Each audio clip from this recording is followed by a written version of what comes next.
Let's see who we got. Who we got? Artists who ruin their careers live on TV. Let's see who they talking When about. you're a famous artist, you are always being watched by the general Why we public. roll up so at the same if you time? say or do the wrong thing, it's very possible you could lose everything you've ever worked for. Whether That's it's a getting fact. caught Ask lip Webby. syncing or They better have Webby on this bit. making some very controversial statements, we're going to be looking into some artists who ruin their careers on live TV. Starting off with Milli Vanilli. Milli Vanilli is a Damn. duo whose career was built on a lie, and they are probably the best example of this video. The two They the men, lip-syncing Rob people? and Fab, met at a dance seminar in Munich back in 1988. They Flameless. quickly became friends as they shared common musical goals, so they began looking for work as backup dancers. They made a demo album that they released under a small German label, and they sold a few I don't know why I must be asleep because I could have sworn I thought Milli Vanilli was a white person. thousand copies. This demo was heard by a record producer named One person Frank at that. Farian, who decided to invite them out to meet with them. Frank was in the process of creating what he called a star group, and he needed Rob and Fab to do it. But he needed more than just the two guys. The two, excited to sign a record deal and finally get out of poverty, quickly agreed to the multi-album contract he gave them with no understanding of what was inside of that contract. Little did they know that within that contract was something that stipulated that Rob and Fab would not be singing. That moment in our lives,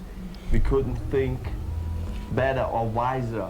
We were 22, 23, very naive Germans, French people who never been in the United States, who hardly didn't speak English, who got this offer, you know. And I don't know if I would do it the same way, but probably maybe I would.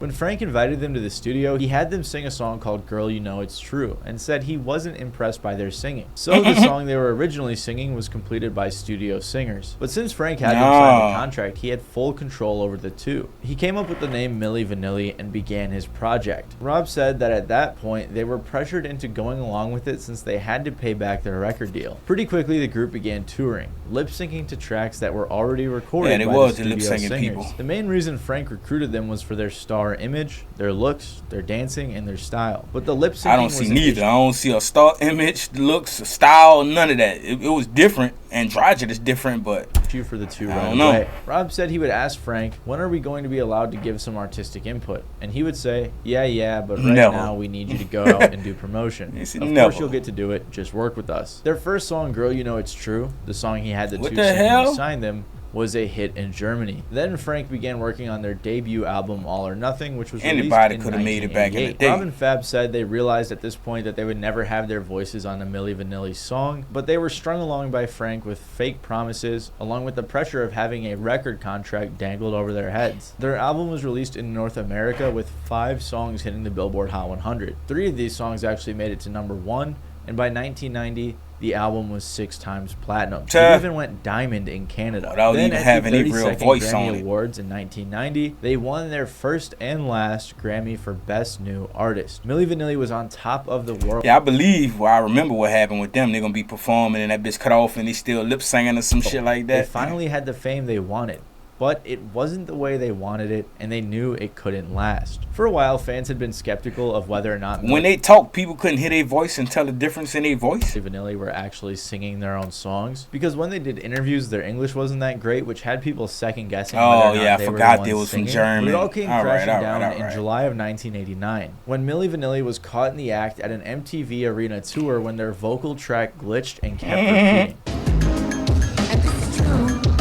Girl, you know it's girl, you know it's girl, you know it's girl, you know it's girl, you know it's Yeah. you know it's girl, you know it's girl, you know. At that point, the lip syncing rumors really picked up, and honestly, That boy they tried to easily run could off have been stage. explained away with them saying they had a background track like many people do. But then Right. other people began coming out and saying that Milli Vanilli was not the real singers. Background singer Charles Shaw wasn't credited in the American release of Milli Vanilli's album, so he claimed that he was one of 3 vocalists, adding fuel to the Milli Vanilli. Just been blessed. See, that's the with, thing though. If it's not on the credits and shit, is it believable? Because it's supposed to be on the credits regardless if it was ghostwriting or not, right? or when it's ghostwriting, fire. when it's Finally, ghostwriting, you don't get on the credits only if it's like a writer who worked on it. Then you get credit. But if you're a ghostwriter who wrote the whole thing, you don't get credit. That's crazy. After the statement from Charles Shaw and the botched performance, on November 14th of 1990, Frank said he fired the group and admitted that they didn't sing on any of their songs. Shortly after this, Milli Vanilli had a press conference where they had their Grammy revoked, which is the first and only time this has ever happened. During the press conference, they Nigga said, explained man, their silence. look, give me my reward back. Give me my shit back. Y'all ain't really singing. Who the people who singing? I'll give it to them. You hear me? Nigga took their shit back. That's funny. Frank. But unfortunately, since they were the face of Milli Vanilli, the public criticized them much more than their label and managers. They tried to release an album under the name Robin Fab in 1993, but it completely flopped, performing just as well as their demo album years prior. The two were struggling, thinking that despite the lies, the public would understand them and give them a second chance. Fuck no. You But still gotta have that talent. never happened. On top of that, Robin Fab were in financial ruin following the Milli Vanilli Damn, I ain't know they had a Vlad interview. I'm gonna have to go watch that. scandal. So, you guys are going diamond and so forth. Hundreds of millions of dollars are being made. Yeah. You guys are doing these major tours. You guys are on TV. You guys have these singles. How much are you guys profiting yourselves? Well, By what the time the first album is now done a and the damn Grammys thing. won I and can't everything. give you any precise number, but hear me out. He blocked everything because of the fights we had. So the only way we could make our money was on the road and tour in America. Because of their issues with Frank and their poor contract, Robin Fab hardly made any money from Milli Vanilli. All of these terrible circumstances did not do well for their mental health, and Robin in particular began to struggle with drugs and started committing crimes. In a final What the fuck does Milli Vanilli even means? Nigga just came up with a name and gave it to him. Like, fuck Robin, whatchamacallit, y'all Milli and Vanilli. You know, what the fuck? attempt to get some relevancy back, the two swallowed their pride and tried to work with Frank again, but it What? was too late. They created an album Went called back Back to in that nigga? Attack and were going to release it in 1998, but it was canceled after Rob's body was found in a hotel in Frankfurt, Germany. He had passed away at the age of 32 because of an overdose. The story of Milli Vanilli is a tragic one, especially Had an overdose happen because once you get fucked up, once you get introduced to this lifestyle and then they just take it away from you, you can't go back to just being a regular person and shit. So now you just get hooked on drugs and that shit becomes bad. because the man who was really to blame, Frank Farian, was able to make off with most of the money and much less of the criticism. In a similar situation to Milli Vanilli, Janet Jackson took most of the heat for an incident that was really out of her control. Janet Jackson is a very successful Now, when this happened, I thought everybody had a part of it. I didn't think that was an accident. I didn't think whoop-de-woo. Like, I thought everybody knew what was going on because she played that bitch off good. Then they kept the show going. Like, musician, I thought for actress, sure and they of knew. course is Michael Jackson's sister. Between her albums and movies, Jackson has done a lot of work in the industry, which led her to being invited to perform at the Super Bowl. When Super Bowl 38 came around, Janet finally had her shot. Damn, Prior to Janet this, was looking Janet had good, been too, touring with boy. Don't NSYNC, play with her. And Justin Timberlake, who is a member of NSYNC, had attended Jackson's shows as a kid, which led her to being a major influence on him. After the tour, Janet and Justin became good friends and worked together a bunch. So when the Super Bowl halftime show came around, Janet played a few songs and then Justin Timberlake came out as a surprise guest to duet his song Rock Your Body. When Justin reached the final line,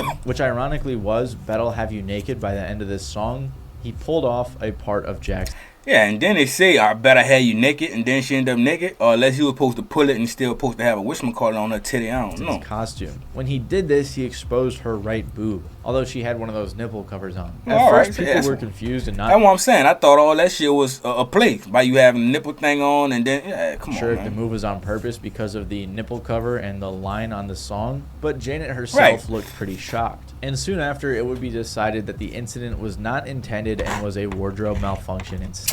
That's After the bullshit. show, MTV and CBS apologized for the flash and said they had no clue the duo's performance included partial nudity. MTV's CEO bullshit. at first said that it was Well, a yeah, stunt I that would Janet- imagine they don't want to have nudity on TV, but I'm pretty sure it was a work to where they was supposed to have something under that or something, but it's bullshit. it had planned and said that they did not intend for this nudity to occur, but the damage had been done. The NFL commissioner and the FCC chairman publicly ridiculed Janet. A representative Damn. of Janet tried to explain the malfunction, saying, Justin Timberlake was only supposed to pull away the rubber to reveal a red lace bra, but the all garment right, collapsed. all right, CBS forced Jackson to release a public apology in which she explained the context and attempted to It rectify wasn't the her fault. mistake. It was, if anything, it was Justin Timberlake fault. Why y'all didn't blame him or ridicule him? Ain't that The fucked up? decision to change the Super Bowl performance was actually made after the final rehearsal.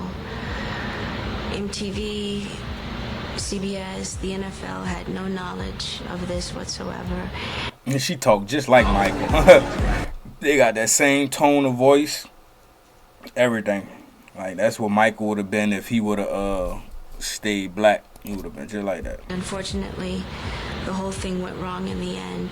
Unfortunately. I am really sorry if I offended anyone. That was truly not my intention. In a later interview, Janet said she felt humiliated that tens of millions of people saw her exposed, but she felt that the outrage was unjustified. What's funny is that some conspiracy Yeah, it wasn't theorists her thought fault. that this was a way that the media was trying to distract us from the real issue at hand, like the war in Iraq. Regardless, people were overreacting like always a crazy war when in this happened. Iraq. Some media outlets even released edited versions of Jackson's apology to make it seem like the move was intentional. She said, "It's hard to believe that there's a war and famine going on in the world, and yet people made such a big deal about her breast. People said it was done intentionally to sell records. Do you know what? I have never pulled a stunt. Why would you do that and have your album come out 2 months later? It doesn't make sense." And many industry professionals came out in support of her. Also, they were calling it Nipplegate, just so you guys know. The Rolling Stone said, "For the FCC, Nipplegate provided an opportunity to restore order and flex whatever power they had left. Faced with lax broadcast standards for cable TV and satellite radio, as well as the absolute lawlessness of the internet, the FCC becomes hellbent on preserving common decency in the family-friendly realm of network television. While the aftermath of Nipplegate starts to fade, the Nipplegate. FCC will continue to carry its torch for the next half-decade. After the incident, the public reception was pretty bad, and the FCC got 540,000 complaints. Damn. The event prompted the FCC to conduct an investigation that was even discussed on the Senate floor. To be fair, though, most of the discussion wasn't even about Nipplegate, but instead about basic aspects of the show, like the music choice. At one point, a Tennessee banker filed a class action lawsuit against Jackson and Justin Timberlake on behalf of all American citizens who watched the Oh, outrageous conduct. y'all was doing too Eventually, though, much. The lawsuit was dropped. More stupid lawsuits was came doing up, too but much. like this one, they were all either dropped or denied. One advertiser, America Bitches thought they was about to get some money. Oh,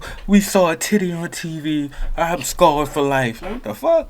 Online, which sponsored You the don't halftime deserve show, nothing. demanded a $7.5 million refund. Because of Justin's line right before the incident, $7.5 million refund. Because of Justin's line right before the incident, the FCC was able to ignore the context of the wardrobe malfunction and said that the accident was purposely done to shock. So the FCC fined Viacom $28,000 for all 20 of the CBS-owned stations, which totaled to around $500,000 and was the largest fine ever given at the time. During Who all had of to this, pay it? Janet received a ton of the blame and very little support. Viacom CEO blacklisted anything Janet Jackson on all of their networks, That's and she was fucked up. barred from attending and uninvited to appear at the Grammys. Ah, Eventually, that's the fucked up. Grammys allowed her to come back, but her, Justin, and numerous other celebrities were required to apologize and comment on the incident. All of this overshadowed the release of her 8th studio album, but regardless, it pushed through and somehow went platinum, selling over 3 million That's what's copies up. worldwide, and it received can't a keep Grammy true nomination. talent down. So clearly her career wasn't ruined, but she got a ton of backlash. See, It's Chris Breezy insane. still and most going. people nowadays agree that Janet was treated extremely unfairly, especially when fact. Justin was the one who ripped the That's thing a off. fact. Justin Timberlake, who, like I said, received little to no ridicule, said, "I wish I had supported Janet more. I am not sorry I apologized, but I wish I had been there more for Janet." This incident made Janet Jackson the most searched term, event, and image in internet history, as Oh, well word? as the most famous Super Bowl performance Damn. of all time. About a decade later, the former FCC chairman Michael Powell admitted that Jackson was treated unfairly. He said,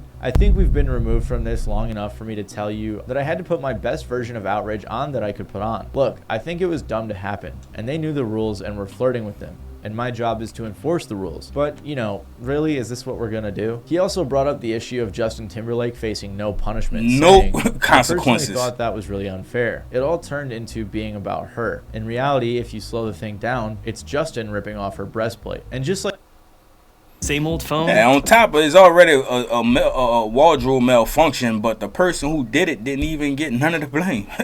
You gonna blame me because it was my outfit? That don't make no sense, gang. No sense at all. Where you can do. Like That should Janet have just Jackson taught her a on lesson. Like, you shouldn't even want to fuck with these type of people anyway. a much smaller scale. Looking back, a lot of people thought their treatment of Slim Jesus was a bit harsh. To be fair, this was an interview on YouTube, not live TV, but I'm going to count it, and there's nothing you're going to do about it. Anyway, in 2015, Slim Jesus and his videos began going viral on WorldStar for his gimmicky personality and the attention he was receiving. I remember, Labels. boy. He I was wonder what the hell he doing with his life now. little white rapper who was playing with guns in his music videos, so clearly this got quite a bit of attention. I mean, he looked like he was a kid. It really was pretty funny. However, Slim had a pretty normal childhood and worked pretty normal jobs creating videos, content, and music on the side. As he began making music, he I used believe he admitted he wasn't gangster and he wasn't living nothing he was talking about, which we already knew. the drill genre with a lot of its imagery in his lyrics and videos, which, like I said, is what made him go viral. But this also led to a lot of people questioning how credible he was behind what he said in his songs and what he acted out in the music videos. Eventually, apart from going viral, people started actually listening to his music and he began getting more listeners. That had a few I think niggas started running down on that boy and got him, making him prove what he was talking about. He was mixed reactions. I ain't The living like publicity, that. though, led to Slim getting more attention through the forms of interviews, which dove deeper into his background. He was really early to the shock trend that he was riding on, which made him something different that no one had quite seen yet. Kind of like Ian before there was an Ian. A lot of people made fun of him, with people in the industry even dissing him on songs and just making fun of him on the internet. People began saying that he was not as hard as he portrayed himself, but people kept hopping on the Slim Jesus bandwagon. No shit. Famous artists Who even ever began thought that Slim Jesus was hard or gangster or anything? Stop it. And We appearing never thought that. with Slim publicly, although it did not seem that a lot of these interactions were genuine. All this time, Slim was able to keep things together with his collaborations and things like that. I forgot the song already. I wish I'm probably had to go back and see, but I don't even remember what the song was like. But I know it went viral for a little while. Until the famous DJ Vlad interview. During his interview with DJ Vlad, It's always Vlad fucking DJ Vlad. End the nigga career quick. asked Slim a few questions about his persona, asking specifically what real gang ties he had or if he had a street life or any of that stuff. And Slim's response was a big mistake in revealing the truth about his life. You know, when you listen to your music, there's a lot of street stories. Like, how involved were you streetwise in terms of Streetwise, like, I mean, for the None. most part on the street shit, like, I got homies that are in that shit, and I know people who are, and people around me. I mean, I haven't, like, I'm not out here catching bodies and shit, obviously. Like, I'm fucking smart, but, like, I mean, Which I you know was right, people, and I've been, but, in you know. some situations, but I'm not, like, That's what his name is, Lateka. He fucked up and did the same thing, but his career ain't go all the way as down, cause like I said, people ain't even expect that from him. You know what I'm saying? You don't look like that type anyway. But when you just admit these things, it make people look at you a little different. Like, at least change the subject of rapping or something. You know what I'm saying? But out here fucking killing people. Do you have a criminal record at all? Nah, I'm He straight. explained that while he had been in some shaky situations and around some questionable people, he was just mimicking the genre he was a fan of. He denied the idea of having killed people, and when asked if he ever had a criminal record, But if he did kill people, it's still smart for him to say, nah, I ain't never killed people. I ain't never did none of that. You know what I'm saying? That's the white side of him that's not ignorant like the black people who be wanting, yeah, I got 30 bodies and I caught that. No, nigga, even if you did and you that gangster and you got these things under your hat, you don't want people to know this shit. Why is you telling people this for real? So you supposed to go on an interview, what his name is, P.B. Longway, like, nah, I am a good person. I don't, no gang ties. You know what I'm saying? he said no. This interview went super viral and now has around 6.5 million views on YouTube. Vlad even said it was the biggest interview he had ever done. Fans' reactions were word? I interesting. ain't know A that. lot of people weren't that mad or surprised, but then on the other end, a lot of people were upset. People were even saying that it seemed like Vlad wasn't happy about what Slim was doing in the interview. After the interview, Slim's music still performed decently, with some word? songs getting millions of views, but it seemed like his momentum was slowing down. It was almost as if the mystique of, is this I mean, he only had one song. After that one song that was viral, which we don't remember now, after that one song went viral, that was it. scrawny white kid really That was it. You can't think of another Slim Jesus song. You can't think of that Slim Jesus song. So, you nigga talking about his momentum went down, bruh. What momentum did he have about what he's besides saying that he's one about song? wore off, and then people just kind of thought he was a joke. A lot of listeners said it was hard to enjoy after knowing everything he rapped about was a lie. In a follow-up interview with Vlad, Slim took the seemingly humble route of doubling down, saying there was no point in lying and that it would only bring him problems. But you actually were the first I ain't never seen the second interview. rapper to come out from Jump and say, I don't live any of the stuff that I rap about. Yeah, right. Now, why did you decide to go that route? I mean, I figured like, I mean, for one, I just make music. Like, I don't really do this stuff, so obviously there's no point in lying about it. And also, lying about it is only gonna like bring me negative, you know, nonsense. It's not gonna, you know, bring anything positive in my view. So I just didn't see the point in lying about it. I say he was smart. Even after all the controversy, record labels are still looking into signing him, but What? Slim also made the mistake of wanting to stay independent. The gimmick controversy consumed any bit of potential Slim seemed to have left, which led See, to... if he would have sometimes it's good to stay independent, you know what I'm saying? But a nigga like him, he should have took that deal. It would have elevated his career a little bit more, you know what I'm saying? So it's really was nothing you could lose out of his career, you know what I'm saying? But when you certain people and you know you could be big, like a Drake or something like that, I'd rather you be independent because the label just gonna juice you. But he should have took that deal for sure. To a quick fall off. One of the final blows to Slim's career is when on one of his first shows he got checked by his own DJ who snatched the mic from his hand and said, "Respect real hip hop." I've covered gimmick rappers like Slim Jesus. I remember that, and he did too much. I see if he would have said nigga or something, then you run up there, take the mic. But the nigga was just rap. He down doesn't bad. last too long. He and down I think bad. Slim Jesus is a good example of that. Regardless, looking back, I think a lot of people think Slim got too much hate. They've even compared him to Lil Tecca, who openly admitted to lying in his Genius interviews. Took an airline, took one again, crashed a Ferrari, so I hopped They in ain't the go this Benz. hard on I don't even Tecca. drive. I don't go hard to drive. That's dead. I got 2 twin Glocks, turn you to a dancer. I don't have no straps for nobody. I don't got no straps. I'd rather them red, keep I it got honest. Blue, what you want? I'd rather them tell us the truth, even though we already know the truth from people like them. But I'd rather them just keep it gangster, man, and tell, you know, live your truth. Live your life. Tell your life in the story. Don't be rapping another nigga life.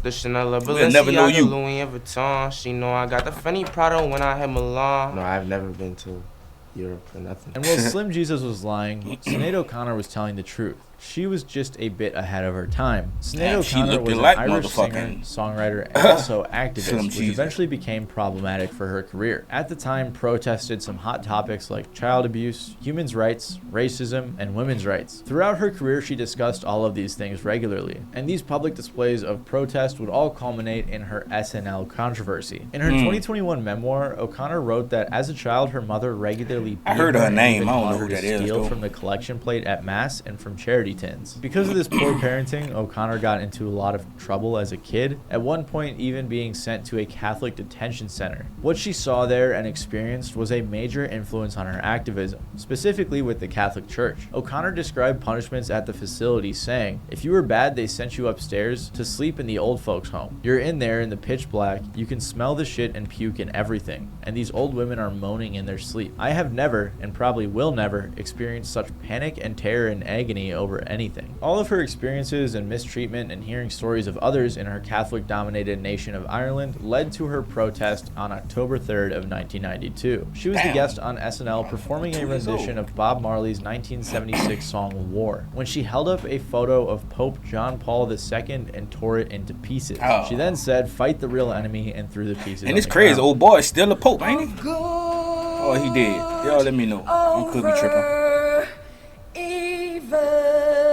I think he did die not too long ago, but I remember him. Fight the real enemy.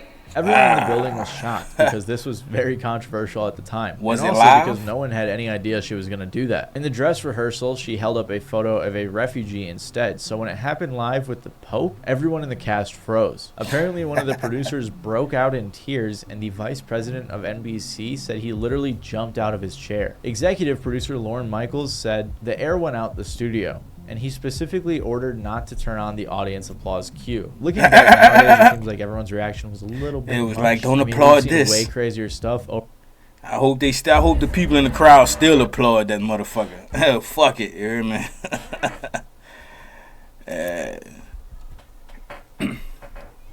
over the years, but I guess doing this on SNL in the 90s was a bit different. The photo of the Pope she tore up was actually the photo her mother kept above her bed as a child, and O'Connor said she was waiting for the right time to destroy it. On one hand, Sinead was known for her activism, Damn, so she's it wasn't shaking. too out of the norm, but on the other hand, no one was really tearing up pictures of the Pope on live TV. Very quickly, the public backlash Yes, it was began, live. with 4,500 live viewers complaining, and as a result, O'Connor was banned from NBC for life. The Catholic Church was obviously pretty angry too, and she was criticized by the Anti-Defamation League. Celebrities like Joe Pesci and Madonna joined in mocking O'Connor's performances on episodes later that season.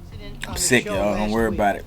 Sinead O'Connor tore up a picture of the Pope, and I thought that was wrong. So I asked somebody to paste it back together. Do you have that picture? There. Fight the real enemy!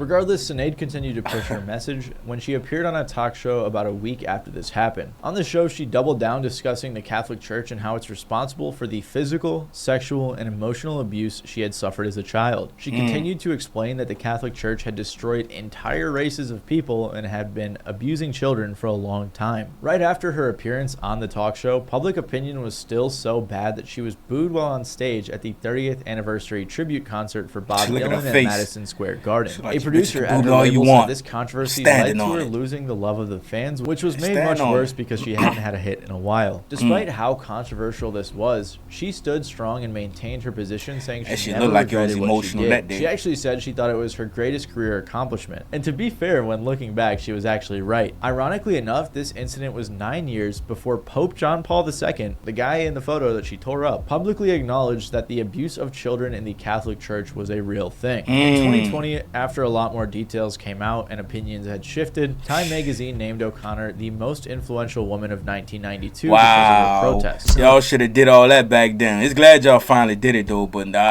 once he come out and said, then they want to go back and give her I understand that people is a at the time motherfucker. I made that gesture, it was an abhorrent idea in America to suggest that a priest could be sexually molesting a child. So I don't have any, bad feelings or anything. I completely definitely right. understand why people found that an abhorrent Not idea. just the priest. One fan said pastors, the world was not ready deacons, for all it. of them Still are. one of the most courageous and badass moments in music history. After passing away in 2023, O'Connor was nominated she for died. induction into the Rock and Roll Hall of Fame, which goes to show that after all these years, most people realized that she was right to criticize the Catholic Church. And while Sinead got in trouble for her activism, DaBaby got in trouble for the exact opposite. DaBaby is I probably remember one of his the shit. best examples of this in recent years, as he went on stage at Nigga Rolling said, "We Loud ain't got and said AIDS, some put your crazy hands up." things. DaBaby has been in a multitude of Tripping. controversies throughout his career. One of the biggest ones being when he shot and killed a man in Walmart. The case was dropped as he claimed self-defense, but he also got a little flack for using the news segment where they covered the shooting in one of his music videos. However, after that, DaBaby began killing it, no pun intended, in 2019 and 2020. He released songs like Suge, Rockstar, Bop, and many more. He was dominating the radio and had multiple hits on his hands. He was doing features with people like Jack Harlow, Pop Smoke, Chance the Rapper, J. Cole, and many more, solidifying himself as one of the hardest rappers out. But then at a live show, his career took a turn for the worse. On the last day of Rolling Crazy. Loud Miami in 2021, DaBaby This was like the beginning of when people started getting super sensitive and shit, you hear me? And they started turning. This was when he was one of the first victims. reason decided to start ranting about AIDS and gay dudes. You didn't show up today with HIV, AIDS, It's not funny, bro, but 2-3 weeks, put a cell phone like that. what the fuck made him do this? At the, Put a cell phone like I'm used to it. If you got more than $100 in your pocket, even that's stupid, because now you letting everybody know you got more than $100 in your pocket and you might get robbed tonight. But this was just crazy. Fellas, lights up. Fellas, if you ain't sucking nigga dick in the parking lot, put your cell phone like that. Let's be real about this shit. That nigga was being too much of a real nigga, you hear me? Let's be real. I honestly can't imagine. But if what that's O'Connor Rolling would Loud, say fuck, you would think that's the type of crowd I can rock like this with y'all, man. Fuck, y'all my people, y'all my niggas, you know what I'm saying? So, nigga thought he could get down like that, but hey, they turned on him quicker than a motherfucker. But regardless, it was a big mistake. What matters to post-university people? Big mistake ain't even the word. That nigga career ain't never been the same since. He been trying lately right now. He been doing a little resurgence, but I think that's about a wrap. And I don't even know why. That shit was bad, but it wasn't that bad. It was Welcome like, to come Visible. on, gang. That's all it should have been, was a come on now, dog. And then after that, y'all go back to, you know what I'm Many saying? fans said that Partying. this wasn't homophobic, but many other people thought that it was very offensive, which led to immediate backlash. He quickly responded on an Instagram story. Me and all my fans at the show, the gay ones and the straight ones, we turned the fuck up. I'm talking about my boy that was at the front of the stage, left over there by where I jumped at, asked him. Now see, this where you're contradicting yourself, because you saying like your gay fans, da. But if you know you got gay fans, then why would you be saying if you ain't suck dick and you did da? Because now you just including your gay friends. You know what I'm saying? So He got clips all on this shit. The whole night was recording. We were turned the whole night. My boy had the crop top on, front row. Yeah, out there in that jungle. Yeah, he probably was the one who felt offended. He the nigga, and all the rest of his friends, they the ones who felt offended. They the ones who posted the video and probably put the caption on some other shit. But even after doubling down and talking about how people didn't get it because it was a live show, the backlash continued. Many artists like Dua Lipa, Elton John, Demi Lovato, Questlove, and more spoke out against DaBaby's performance. Then DaBaby tried to apologize on Twitter, but the controversy didn't stop. His song with Dua Lipa was removed from the radio. The clothing brand Boohoo Man ended their collaboration with him. Damn. He was dropped by Lollapalooza. Damn. He was then dropped by the Governor's Ball, and many more bad things continued to happen. So he finally issued his third and most formal apology on August 2nd, in which he said, "I want to apologize to the LGBTQ+ community for the hurtful and triggering comments I made. Again, I apologize for my misinformed comments about HIV/AIDS, and I know education on this is important. Love to all. God bless." Although after this formal apology, he did a bunch of stuff that made a lot of people think that it was disingenuous. For example, he called some people crybabies in an interview, said he couldn't afford to quit right now if he got canceled, and he deleted his apology. Because of all this, he lost out on a ton of opportunities, and the Rolling Loud performance was definitely one of the biggest blows to DaBaby's career. But he didn't stop there. He had a very public beef with his girlfriend Danny Lay. Oh, yeah. He fought her brother at a bowling Beat the alley, shit out got that curved when trying to kiss a fan, and then it happened again a month later. He shot an intruder at his house and punched his own artist Wisdom. It all culminated when in August of 2022 he had to cancel a show in New Orleans because apparently he only sold 500 tickets in a 14,000 capacity venue. It was pretty embarrassing, and it had everyone saying that he fell off. His last New Orleans, we don't listen to DaBaby like that, so nigga ain't about to go to his show. Now, if he had some other big hitters on the show, then probably they would have went, but nah. His real hit was in DaBaby by itself, Rockstar, and he hasn't had one since then. I also want to point out that this probably didn't help, but a lot of people were saying that he had the same flow on every single song, and that every song sounded the same. Did get so annoying. that clearly did not help his career. That's a fact. DaBaby is still around doing freestyles and dropping songs these days, but his career is clearly nowhere near what it once was. And right now, fans are wondering if he'll ever be able to bounce back. Similar to the all it people takes in is this one video- hit song. All you need is one more good song, and it definitely could bounce back. So he just got to keep working. So there And I are- could have sworn he had put your hands on your knees. bunch of other artists who ruined He their had one careers that did with something one for album. him. So if Did that decent. sounds interesting, make sure to click the video that's on screen right now. Other than that, thank you guys for watching. If you enjoyed, Damn, Rowdy only had one album. Shit, I'm gonna have to watch that one too. I like this video though. If y'all like it, put it down in the comments, hit the like button, subscribe, and all that good shit. Don't do it for the bar, just do it for the bar, just do it for the boy.